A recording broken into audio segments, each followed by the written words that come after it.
Boa noite. Você confere agora as notícias que são destaque em Minas nesta quarta-feira. Mulher é presa por suspeita de ter mandado o amante matar o marido. O cúmplice também está preso. Líder do tráfico de drogas no maior aglomerado da capital é preso, mesmo depois de ter feito cirurgias plásticas para escapar da polícia. Sai acordo para regulamentar aplicativos de transporte em BH, mas nem motoristas nem taxistas estão satisfeitos. O governo do estado anuncia programa para reduzir burocracia no atendimento dos órgãos públicos. A Assembleia entrega relatório ao governador Romeu Zema após sabatinas com secretários e presidentes de estatais. E esse é um dos assuntos do nosso comentarista Orion Teixeira. E amanhã é dia de clássico. Atlético e Cruzeiro fazem mata-mata pela Copa do Brasil. E não se esqueça, estamos transmitindo o nosso jornal também ao vivo pelo Facebook na página da TV Band Minas.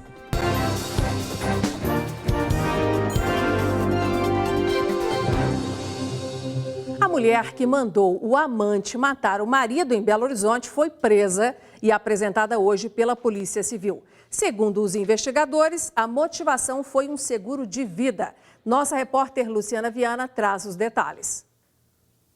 A Polícia Civil prendeu Luciana Araújo Silva de Almeida, de 37 anos, por ela ter mandado o amante matar o próprio marido dela. O amante, de 18 anos, é Samuel Felipe da Paixão. O marido tinha 32 anos, o Joanes Divino de Almeida. O crime foi no último dia 2 de julho, no bairro Mineirão, região do Barreiro, aqui em Belo Horizonte. A Polícia Militar encontrou o corpo da vítima com mãos e pés amarrados e também esfaqueado. A Polícia Civil trabalha com a hipótese de participação de outras pessoas. Por isso, as investigações prosseguem. O amante teria recebido R$ 50 pelo crime. A mulher estaria interessada no seguro de vida do marido no valor de R$ 30.000. Se condenados, tanto a mulher quanto o jovem podem pegar de 12 a 30 anos de prisão. A Polícia Civil prendeu o líder do tráfico de drogas no aglomerado da Serra, na região centro-sul aqui de Belo Horizonte. João Batista da Silva estava em Betim, que é uma cidade aí da Grande BH. Ele foi preso após 7 meses de investigações e apresentava uma aparência diferente daquela que tinha quando cometeu os crimes pelos quais estava sendo procurado. Havia contra ele, gente, vários mandados em aberto. João Batista chegou a ser preso, mas foi beneficiado por uma saída temporária e não voltou. Ele havia mudado algumas características físicas, tinha perdido peso, cerca de 20 quilos, tinha feito implante de cabelo e outras cirurgias plásticas no intuito de parecer um pouco mais jovem. Ele nega as mudanças, né? Ele não reconhece que fez cirurgia plástica, até por conta, né, de vaidade, não sei como é que é isso no meio criminoso. Uma jovem de 22 anos disse que foi à polícia que foi estuprada na noite passada em um bar muito conhecido que fica no bairro Cruzeiro, na região centro-sul da capital. De acordo com o boletim de ocorrência, essa moça contou que em determinado momento foi ao banheiro sozinha e que havia um homem lá dentro. Ele a teria segurado à força, tirado a roupa dela e cometido o estupro. O suspeito fugiu. A vítima foi encaminhada para o hospital de Lomberens. As imagens das câmeras de segurança vão ajudar a polícia a identificar o suspeito. Um acordo costurado hoje pelo prefeito da capital, Alexandre Calil, reduziu as discussões em torno da regulamentação dos aplicativos de transporte aqui em Belo Horizonte. Nem os motoristas, nem os taxistas ficaram satisfeitos. O projeto de lei ainda será votado em segundo turno na Câmara Municipal.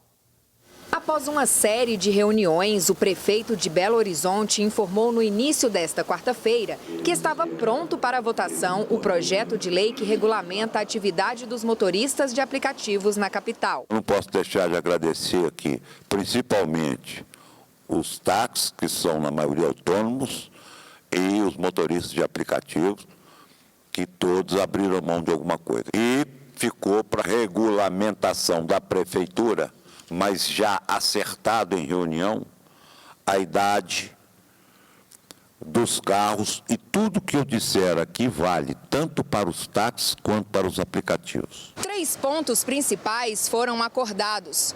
Não haverá mais restrição para o modelo e a potência do veículo. Foi estabelecida a idade máxima de 7 anos da fabricação do veículo para circulação. E todos os motoristas deverão seguir as regras de vistoria para garantir a segurança dos passageiros. Taxistas e motoristas de aplicativos não ficaram satisfeitos. O presidente do Clube de Motoristas disse que cerca de 15 mil profissionais devem sair do ramo com as novas exigências. Não agrada a todo mundo, a gente aí vai ter um impacto gigantesco dentro da plataforma aí, com essa limitação de 7 anos e um prazo de adequação de 1 ano. A gente vai perder aí cerca de mais de 15 mil motoristas, mas é o que a gente construiu até o momento, né? Já o representante dos taxistas afirmou que buscará mudanças na fase de regulamentação da lei. Não é também positivo a gente estar igualando o táxi por baixo. O táxi sempre teve um serviço de excelência. Eu acho que aquele taxista que passa alguma dificuldade, alguma outra situação, a gente pode conversar com a BH Trans e está fazendo uma flexibilização, mas esse não é o normativo da nossa frota de táxi. O presidente da BH Trans explica o andamento do projeto. A portaria irá regulamentar e aí a gente vai trabalhar. Eu acho que é importante entender que o que o prefeito construiu aqui com as lideranças dos taxistas e com as lideranças dos aplicativos é o boom para a cidade, garantindo um veículo de qualidade, garantindo motorista cadastrado, garantindo segurança para todos os usuários e igualando nesse critério os aplicativos e os taxistas. Depois de aprovado na Câmara, o prefeito tem até 60 dias para sancionar ou vetar. Olha, gente, na parte da tarde, os vereadores de Belo Horizonte retomaram as discussões para votação em segundo turno desse projeto que regulamenta o uso dos aplicativos de transporte de passageiros. Mas como as articulações ainda não terminaram, não se sabe se a votação ocorrerá ainda hoje. Subiu para 102 o número de casos notificados de febre maculosa neste ano em Contagem, na região metropolitana de Belo Horizonte. 6 casos já foram confirmados. Uma das principais medidas adotadas pela Prefeitura para impedir o avanço do surto da doença é a aplicação de carrapaticida em cavalos, que são um dos principais hospedeiros do carrapato estrela, transmissor da doença. No mês passado, 4 pessoas de uma mesma família morreram em Contagem, vítimas da doença. O Hospital das Clínicas da UFMG desativou 30 leitos por não ter funcionários suficientes para fazer os atendimentos. Os cortes atingiram 12 leitos do Centro de Terapia Intensiva e mais 12 na Clínica Médica e ainda 6 leitos do Centro Cirúrgico. A equipe está reduzida por causa de demissões, exonerações e aposentadorias. Segundo a direção do hospital, não há previsão para um novo concurso público. E foi lançado hoje o programa Minas Atende do governo estadual. O objetivo do projeto é digitalizar e simplificar os procedimentos do serviço público e, claro, melhorar o atendimento ao cidadão. O programa terá novidades que vão baratear o custo para o Estado e diminuir a espera do cidadão por documentos. O governador Romeu Zema explicou vantagens do sistema digital. Menos papel, o que é muito lógico, você não vai ter o meio físico mais. Você não depende, logicamente, também de transporte, de levar, de enviar esse papel. Você não depende de arquivos físicos, isso demanda menos espaço. E, além disso, nós temos mais rapidez, tudo é mais ágil no meio digital, é mais barato. O secretário de Estado de Planejamento e Gestão apresentou o programa e deu exemplos do que será melhorado. Documentos que o Estado já possui da pessoa não vão ser exigidos novamente. A Fazenda não vai exigir de você a CND, porque ela, em tese, já teria esse documento se você já pagou todas as suas obrigações. O governo de Minas Gerais possui informações de cerca de 600 órgãos já cadastrados no sistema. No ano passado, foram mais de 20 milhões de atendimentos realizados nos principais canais, como o Portal MG, o aplicativo MG, o Ligue Minas e as UAIs, unidades de atendimento integrado. A expectativa é que o programa Minas Atende leve benefícios até para para as comunidades sem acesso à internet. Nós vamos estar lançando um novo programa chamado Alô Minas, que nós pretendemos levar para os lugares mais remotos, rede 3G. Durante o evento, o governador formalizou a adesão de Minas Gerais à Rede Nacional de Governo Digital, que compartilha dados de todos os estados. Já a secretária de Estado de Desenvolvimento Social assinou também eletronicamente um protocolo de intenções que poderá aumentar o número de vagas nos postos do Cine. Nós estamos captando ofertas de trabalho para fazer essa ligação com a demanda, com os profissionais que procuram emprego. Um morador de rua teve o corpo incendiado nesta terça-feira em Montes Claros, cidade do norte do estado. André José dos Santos, de 44 anos, teve queimaduras de 2º e 3º graus e passou por cirurgia. O estado de saúde dele é estável. A vítima contou à polícia que acordou com o corpo em chamas. Disse ainda que não viu o suspeito e não sabe qual seria a motivação para esse crime. A Polícia Civil está investigando e até agora ninguém foi preso. E depois do intervalo, deputados estaduais entregam relatório com sugestões ao governador Romeu Zema após sabatinas com secretários e presidentes de estatais.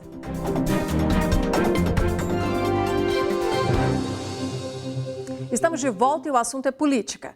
As sabatinas que os deputados estaduais fizeram com os secretários do governo de Minas e com os presidentes das estatais virou um relatório que foi entregue hoje ao governador Romeu Zema. Foi a primeira vez que a Assembleia adotou esse formato para fiscalizar as ações do governo.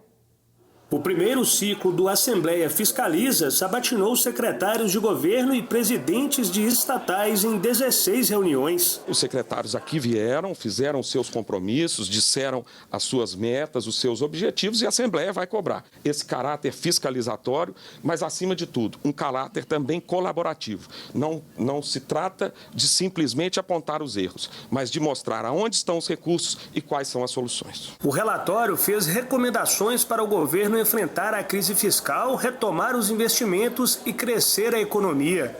Um cenário de melhora para Minas Gerais, segundo o presidente da Assembleia, ainda depende dos estados entrarem na reforma da Previdência. O problema de Minas é muito mais previdenciário do que um problema de arrecadação. Nós dissemos aqui que no quadrimestre a arrecadação cresceu 1,6 bilhões. A população envelheceu, as pessoas que aposentaram, que tiveram direito de aposentar com a Constituição de 1988, concluíram em 2018, ou pouco antes de 2018, 30 anos de serviço prestado. E isso fez com que o crescimento do número de aposentados no último governo fosse muitas vezes maior do que nos governos anteriores. Alguns manifestantes levaram cartazes de insatisfação. O governador recebeu o relatório e parabenizou a ação do Assembleia Fiscaliza. Para Romeu Zema, essa é uma medida que deve servir de exemplo para todos os estados do Brasil. Isso é excepcional. Por quê? Porque isso aumenta o grau de exigência. O relatório que foi entregue ao governador de Minas reúne um total de 200 requerimentos. Além da crise fiscal do estado, outros destaques no relatório são as perdas decorrentes da Lei Candir e investimentos em saúde e educação para Minas Gerais. Minas está muito acima dos gastos mínimos da Lei de Responsabilidade Fiscal, o que impossibilita outros investimentos. Diante disso, a Assembleia sugere a questão da Lei Candir. No próximo dia 5, haverá já uma reunião no Supremo esse, que quando discutiu a lei por 11 votos a 0, ou seja, por unanimidade, decidiu que os estados têm que ser compensados pelas perdas que tiveram, e o governador já se dispôs a encampar conosco essa luta. Temos hoje a receber da União um valor de 135 bilhões de reais. Seria um valor extremamente bem-vindo, que ajudaria demais o Estado, mas também deixei claro que não é a solução definitiva, porque nós temos um déficit anual de 15 bilhões, daria para cobrir 9 anos em valores de hoje. Este relatório inédito, analítico aí sobre as decisões tomadas pelas lideranças do governo de Minas é um dos assuntos da nossa resenha semanal sobre política. Nesse espaço, você sabe, a gente vai além de te contar a notícia. Temos a análise do nosso bem informado comentarista Orion Teixeira. Boa noite, Orion. Boa noite, Inácia. Boa noite a todos. Orion, então vamos lá. Para a gente poder entender, eu queria que você avaliasse para nós, nesse relatório que foi entregue aí, quais pontos ou um ponto em especial que tenha chamado a sua atenção nessas recomendações que os deputados fizeram para o governo do Estado? Nasce, em primeiro lugar, a iniciativa da Assembleia e dos deputados estaduais de buscarem uma forma de participação diferente, mas compatível, de acordo com a responsabilidade deles, constitucional. E veja bem, então, nesse caso aí, o que mudou de antes para agora? Os deputados, em vez de fiscalizar e apresentar soluções, apenas davam apoio, sustentavam os governos. Agora, após essa sabatina, eles estão propondo que o governador, em vez de adotar medidas duras, como venda da Copasa, venda da CEMIG, congele salários, que ele defenda a compensação da Lei Candir, que tirou 135 bilhões de reais de Minas ao isentar do imposto estadual os produtos de exportação, além de uma reforma tributária para aumentar a taxação da exploração pelo minério de ferro, que é o principal carro-chefe da economia mineira. Não se trata apenas de aumentar imposto, basta comparar os altos royalties que são pagos na exploração do petróleo com os baixos royalties que são pagos na exploração do minério. Quer dizer, você está dizendo que o que nós estamos testemunhando, então, nesse novo governo, nessa nova legislatura também na Assembleia, é um novo modo de trabalhar que pode gerar bons frutos para o Estado? De acordo com a nova realidade política, social e econômica de Minas Gerais, o governador precisará rever seus conceitos e fazer essa parceria com a Assembleia Legislativa, porque ele não conseguirá governar sozinho nem ir muito longe. Em outras palavras, o que a Assembleia está dizendo? Ela quer ter uma participação nas principais decisões do Estado, já que cabe a ela aprová-las ou não. Ainda nesse assunto, mais um detalhe. O governador disse aí que achou excepcional esse trabalho. Isso indica que ele vai acatar, ou que pelo menos ele vai ter uma boa vontade, e até fazer uma autoavaliação para ver se realmente, em alguns pontos, o rumo não está seguindo direitinho? Já houve um avanço dele considerar importante essa iniciativa da Assembleia, porque ele é o alvo dessa fiscalização. Então é importante que ele tenha esse diálogo e busque essa solução, construa essa solução conjunta com a Assembleia Legislativa e também com o Poder Judiciário, que são os três principais poderes do Estado para garantir essa governabilidade, Executivo, Judiciário e Legislativo. Claramente, então, Orion, a gente está vendo que há uma aproximação maior, que foi um problema no início do governo de Romeu Zema, do Partido Novo, né, de chegar na Assembleia, de conversar, de ter aquela mesma linguagem com os deputados. Isso parece que amadureceu, então? Com certeza isso está acontecendo gradualmente e vai depender do próprio governador que isso possa crescer daqui para frente, porque entre o Legislativo e o Judiciário já há uma parceria, já há esse entendimento dessa necessidade do papel de cada um, da responsabilidade de cada um, mas desde que tenha independência entre esses poderes. Com certeza, todo mundo trabalhando da melhor forma no seu papel. Com diálogo e harmonia. Exatamente. Vamos avançar aqui então, gente. Está para ser votado aí na Assembleia, ainda nesta semana, na Assembleia Legislativa, o veto do governador Romeu Zema, que derruba a decisão anterior dos deputados estaduais de acabar com o pagamento dos jetons, que a gente já falou tanto aqui, a secretários do governo de Minas, como forma de compensar o baixo salário que eles recebem. Os jetons, vocês se lembram, são pagos pela participação desses secretários em conselhos de empresas estatais. E para colocar mais lenha nessa fogueira, o governador Romeu Zema indicou mais 5 secretários para passar a integrar o conselho da CEMIG e, com isso, receber jetons ali em torno de R$13 mil. Uma assembleia da estatal, marcada para o dia 7 de agosto, poderá confirmar os nomes desses secretários indicados. Orion, a Assembleia está disposta aí a manter os jetons? Acho que sim, Nácia. Faltam alguns ajustes, mas que poderão evoluir até a próxima quarta-feira, que é o último dia da atividade legislativa neste semestre.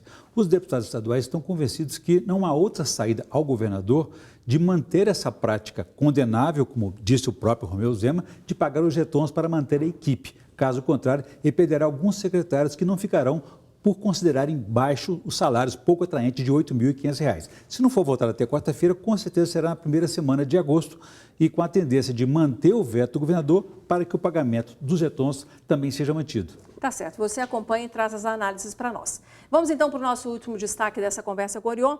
O governo de Minas ainda não desistiu de lutar para tentar incluir os estados na reforma da Previdência que está sendo discutida no Congresso. O texto está agora na Câmara dos Deputados, que já disse que não vai incluir essa demanda. Com isso, o governador Romeu Zema, do Partido Novo, já disse que tentará pressionar os senadores mineiros para tentar mudar o texto quando a proposta de emenda constitucional chegar lá. Zema está em Brasília agora para acompanhar a votação da reforma da Previdência e falou com a imprensa antes de viajar. Vamos conferir. quero estar lá próximo da votação da reforma da Previdência. Nós precisamos, nessa reta final, incluirmos estados e municípios, porque se nós resolvermos apenas o problema da União, nós ainda teremos a metade do problema para resolvermos em 27 assembleias legislativas. E é muito mais fácil nós resolvermos isso no atacado em Brasília do que depois no varejo. E a reforma para Minas é fundamental. Hoje o Estado de Minas tem um déficit na conta Previdência, ou seja, a receita menos despesa da ordem de 18 bilhões de reais. Se nós não tivéssemos déficit da Previdência em Minas, as contas públicas do Estado estariam equilibradas. Orion, tem chance? Inácia, hoje não, porque a pressão chegou muito tarde, mas há um acordo entre o presidente da Câmara dos Deputados e do Senado Federal de aprovar lá com os senadores a reinclusão de estados e municípios. Uma vez aprovada lá, ela tem que voltar para a Câmara para ser confirmada. Mas aí a resistência será superada dos deputados federais, porque a mudança foi feita lá no Senado. A gente vai acompanhar de pertinho. Obrigada, Orion. Até semana que vem. Boa noite. Boa noite. E no próximo bloco, às vésperas do primeiro jogo do mata-mata pela Copa do Brasil, vamos saber o que Atlético e Cruzeiro estão preparando para o clássico.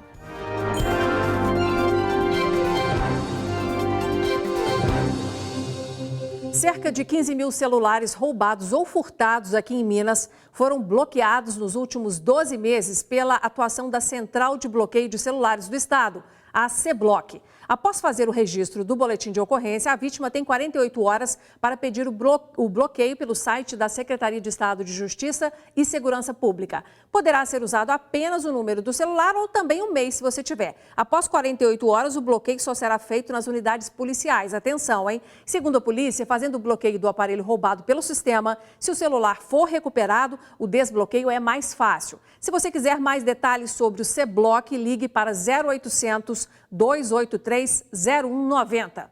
E agora, futebol, Atlético e Cruzeiro se enfrentam amanhã no Mineirão pelo primeiro jogo das quartas de final da Copa do Brasil. O clima nas duas equipes é de confiança. Na cidade do Galo, o clima é de tranquilidade. O time definido pelo técnico Rodrigo Santana é o mesmo que vinha atuando antes da parada para a Copa América. Porém, o Atlético ganhou um reforço importante. Otero, que estava emprestado, volta ao time e pode ser uma das armas da equipe alvinegra. Deus me deu a oportunidade de voltar, né? E voltando em um clássico. Acredito que as coisas acontecem por algo, por alguma razão, né?